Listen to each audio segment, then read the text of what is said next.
Hey guys, welcome back to Kuma Style Reviews. Here's one that I was really looking forward to because I have a lot of friends who went ahead and picked this guy up. Their pictures, their thoughts, and things like that they relayed to me really made me have to have this, even though I have no connection to Macross at all besides seeing pictures on sites like Project 3.0, all the guys from Macross World, etc., etc. Yeah, but I'm glad that I did. This is the Bandai Tamashii DX Chogokin. This is the VF-1J. This is the Hikaru Ichijo custom. Give you guys a roundabout here really quick.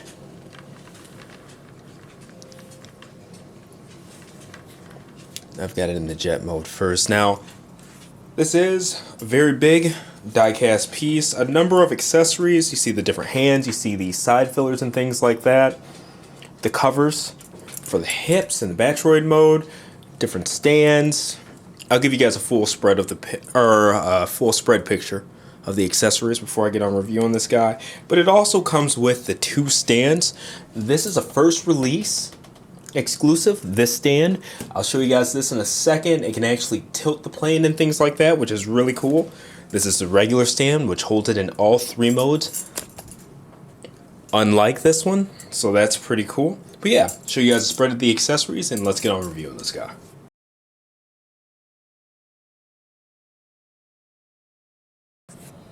And alright, so before I forget, because it's one of those nice features that's easy to not necessarily take for granted, but it has the open cockpit with the removable pilot. Go ahead and focus on here. Actually, put them down so you can see the detail of them.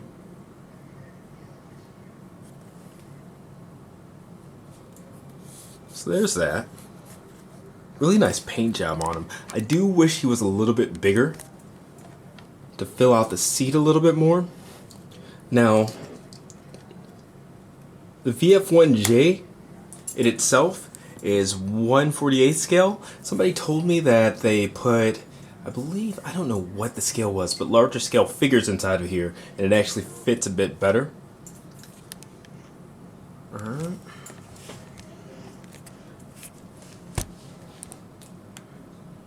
And you can see I've already got the landing gear out. Reason being is because it's not a jet that sits flat. Nice die-cast parts. So this is a piece that has a die-cast frame, then a plastic shell, die-cast throughout certain pieces, like those thrusters. And the detail on this is absolutely insane. So even when it comes to putting the wheels away, so many little compartments, and this is actually a stopper so the wheels don't roll anymore in the front. And see how those not only close but they push down. Lots of moving panels and stuff, but it's not that fragile, intimidating kind of stuff. It's cool. Alright. Flip over, flip over, flip over, flip over, and then you just push these back down into place. And it's cool. Everything moves really fluid. A lot of friction-based stuff, but all holds together really, really well. Now, since we've got those wheels in, let's go ahead and get this attached to the undercarriage. Push that in.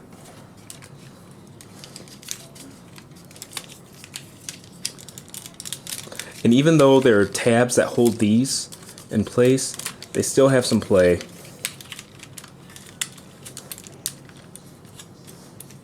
Alright, and just make sure everything's tabbed back. We'll go over this in the transformation video, which will be done separately.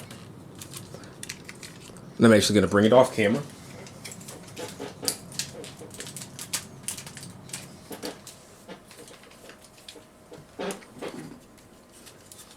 Alright, there's a tab there.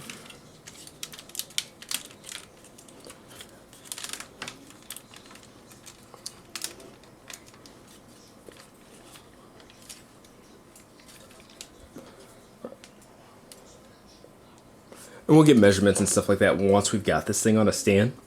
So both of these stands, they tab in the same way.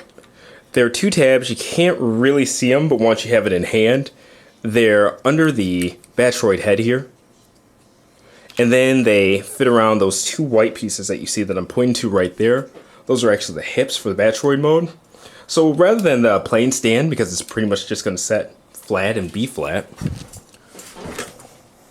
we'll use this one. And also, both of them have space.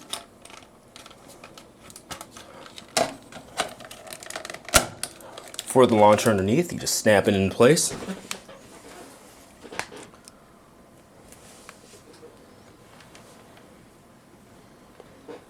This is beautiful.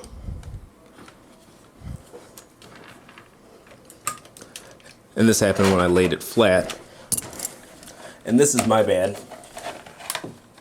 They're pretty particular when it comes to the snapping into place, those two pieces. There we go.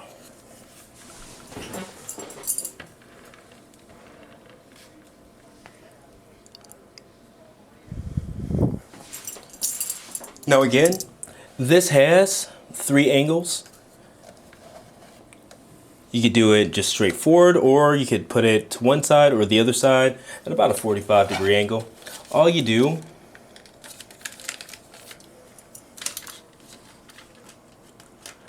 it holds on pretty tight, but once you've got it back, just take it, give it an angle, and there you go. And to me, that's freaking amazing. Again, I don't know what the plans are for this in terms of re-release and whatnot. You can see the slipcover over there. It comes with the box for the piece itself, and then a separate box for the stand. It's black and white, so you can tell it's like an exclusive-ish piece, or meant to be special. So I would hope that a re-release comes later, but we'll see.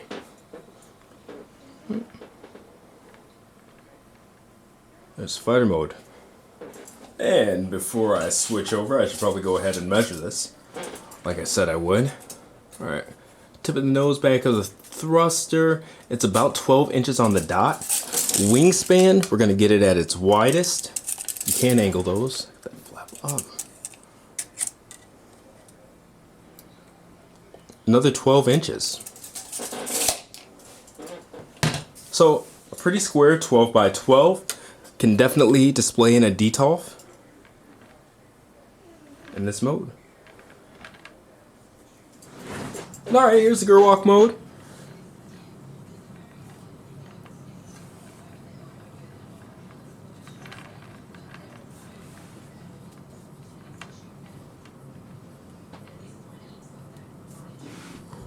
For both that and the Battroid, you can attach the launcher, blaster, on his arm. Either arm, actually.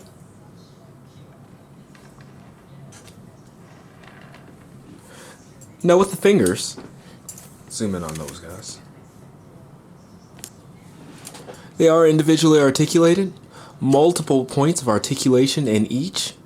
The thumb. It's on the ball joint here. Make sure we're focused. So you've got the rotation, you've got the ability to move it in and out, which is awesome as well. Multiple points of articulation on the thumb, which you don't see often at all. Alright, get these fingers extended. No outward spread. Alright, but like I said, 1, 2, 3 points of articulation per finger, which is pretty awesome. And they're on a ball joint, so you've got a lot of rock and motion and things like that. Of course, rotation. It's pretty awesome. I think I've said that once or twice. Alright. 360 degrees in the bicep. Double jointed. Elbow joints, actually. Is that double jointed? Yep. Double jointed, but this one is a swing joint, as you can see. Alright, get that back in. Holds with friction, holds in tight. Gerwalk, no articulation. And the waist or anything like that, there is no waist to have articulation. But got the knees, you've got the swivel, and of course, get that back in place.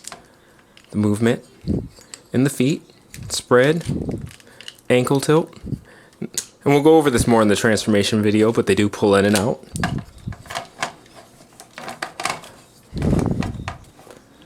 And it's well balanced as it should be. I'm sure the die cast in the feet really helped there. Now let's have him go ahead and hold the blaster. Extend that out. Bring that down. And with these hands,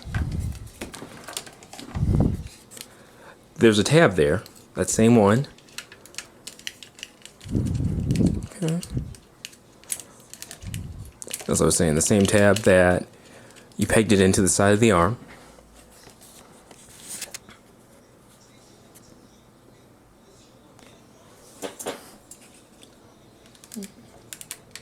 You can actually fit a trigger finger in there, which is pretty cool. Give that thumb around.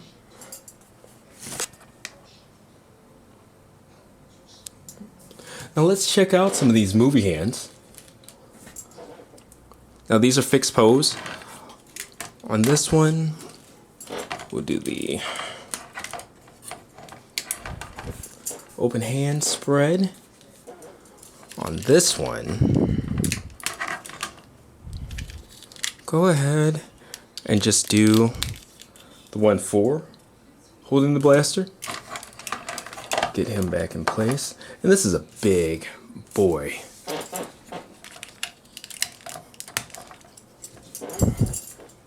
So big that it's actually kind of intimidating to mess with out of the box. Alright, so this stand, 2 tabs there, just like when it's in the jet mode, 2 tabs right there, and the rest just fits around the hips. So let's see. We can't because it's actually a nice little snap in.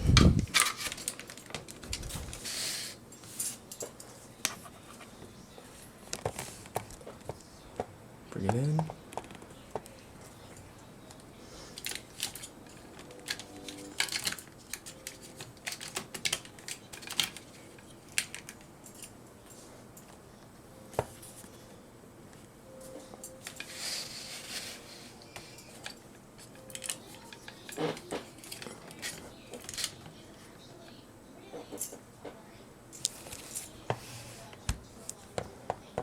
See if maybe we can get a little bit more of an appealing angle. And there we go. It's the Gerwalk mode. And we're going to go ahead and end this review with looking over the Battroid mode. This is, of course, the robot mode, as you can see. In terms of a comparison, I only have one other Bandai VF-1J, and that's the High Metal R, which you can see here. Let's take a look at the height difference between these two, though. And I'll tell you, if budget is a concern and you really want a VF-1J, this is a damn good toy. It's about 5¼ inches tall. The VF-1 from the High Metal R line and the DX Chogokin is approximately 10¼ inches tall. Alright.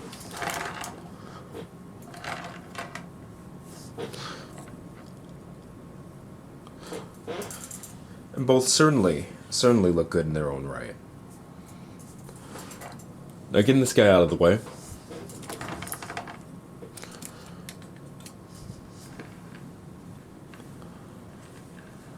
Now we'll go over it more in the transformation video, but this is the default transformation. No add-ons or adjustments made.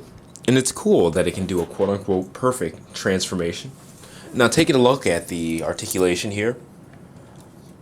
Lots of up and down movement in the neck, and of course 360 swivel.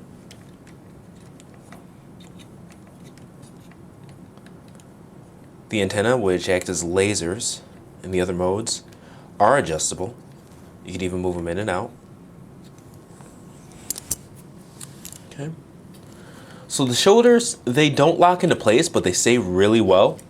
There's a hinge there, but 360 movement. In and out underneath the shoulder, 360 on the bicep. We already went over the arm articulation looking at the Gerwalk mode.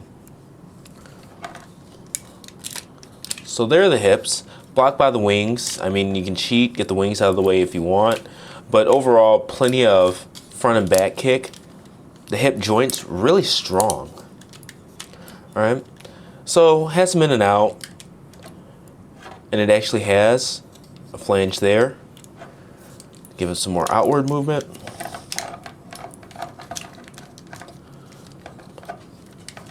The swivel is actually at the knee itself. Decent amount of articulation there, and you see it extends. And just like the Gerwalk mode, the foot actually extends out for further articulation. Now, you probably noticed the lack of waist swivel. And what we'll go ahead and do, even though it's not a transformation video, there's a way to give it waist articulation, which is insanely creative, and we'll go ahead and go over that. So what we're going to do is go ahead and add waist articulation, because right now it can't, due to a post in the back. It's hard to see. Being there, we'll also get the side fillers in too. So it comes with a little piece to unhook that part there. And you also have to get that out of the way as well. And it just pops out. Put that back, boom. Alright, so now, waist articulation. It's as easy as that. And honestly, I haven't seen any changes in the stability of the toy and whatnot. It still feels just as well put together as that part being latched on. Now what we're going to do is add these fillers here. It's pretty easy. The 2 holes, 2 pegs. Get them in there. Get them in there. They snap into place really well, but these 2 pieces on the sides, they go into these slits right here. So that might give you a little bit of trouble, but once you get it, you're golden. So you just have to make sure to push really hard.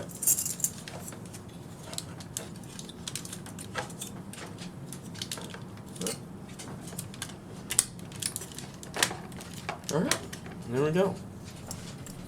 I'm glad I actually got that down, because when I was first learning how to get those side fillers in, they gave me a bit of grief.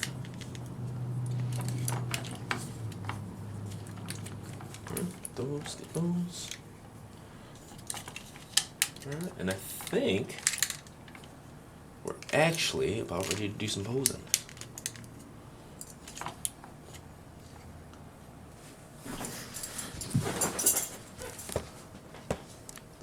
Alright, so you can see there, he just doesn't have the gappiness.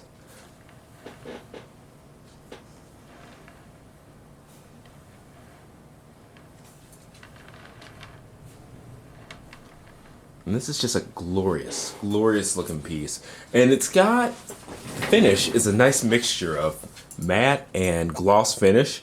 So it's like it shines in the right parts, it doesn't shine in the right parts, it just looks good, it feels good in hand. It's this is a sweet, sweet piece, man. All right, so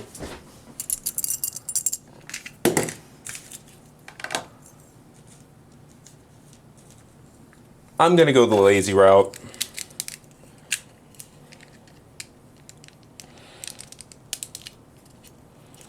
And just use the pre-posed hands instead of bothering with these guys. We showed those in the Gerwalk mode.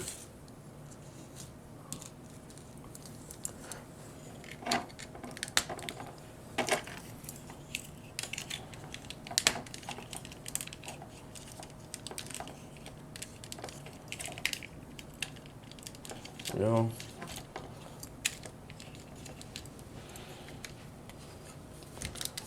Alright, so if we got that, that means...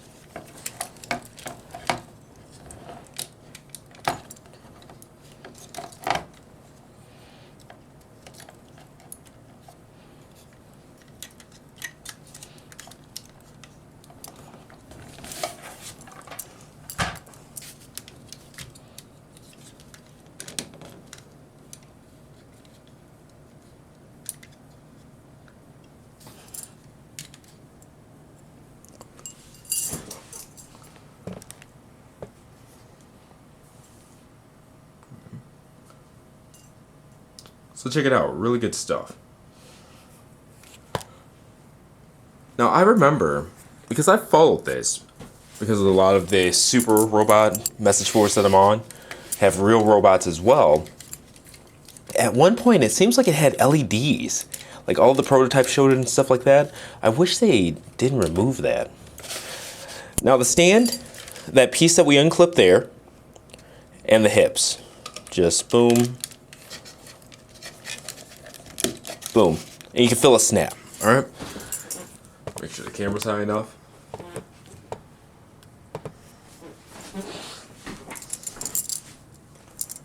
And we'll show the TV style hands.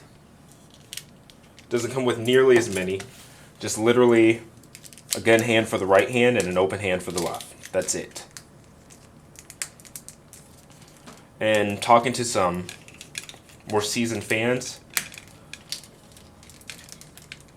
they pretty much said that it's because it's not as popular, that look.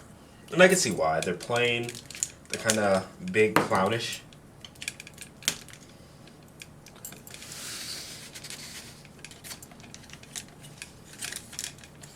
In my opinion, anyway. And there may be some people that love it.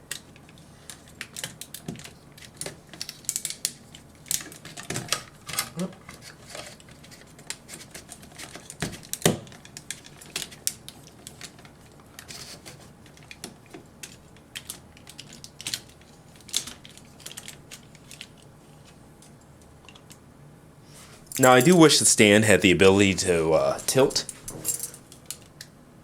That'd be nice, but for what it's worth, it is pretty decent.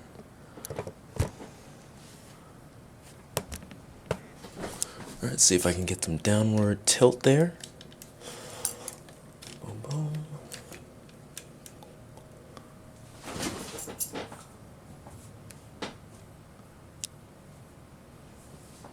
That a boy.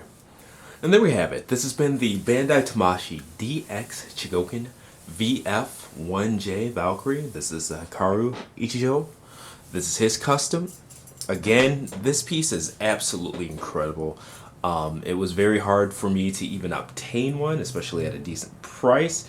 Macross items, Macross fans know that they sell and sell out really, really fast. Like, sometimes it seems like seconds, let alone minutes, on, you know, your sites like AmiAmi and stuff like that. So this item is now extremely rare because it's sold out everywhere. I've seen it being listed for like $500, even though this sold for under $200.